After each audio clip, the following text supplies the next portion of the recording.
Өзін Болат Назарбаевтың бұрынғы тоқалымын деп таныстырған Динара Әлжан шоу-бизнестегі әріптестеріне ренжулі.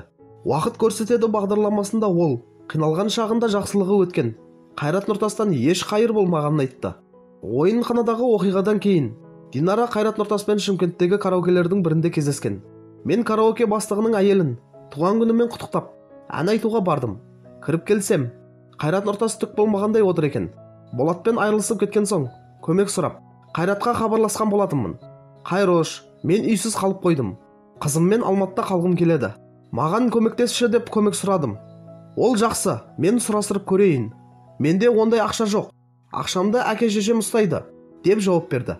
Содан жоқ болып кетті. Әрине, ренішім бар. Мен оған көмектестім ғой. Осындай сәтте неге ол маған көмек қолын созбады деген ойлар болды, дейді Динара ақтарыла. Әнші әріптесінің бұл әрекетін ақтап алуға да тырысты. Мүмкін оның еш мүмкіндігі болмаған болар. Біріншіден, ол маған көмектесуге міндетті емес. Екіншіден, бұл өзімнің кінәм. Бәлкім осылай болу керек болған шығар. Бірақ оның орнында мен болсам көмектесер едім, дейді Динара.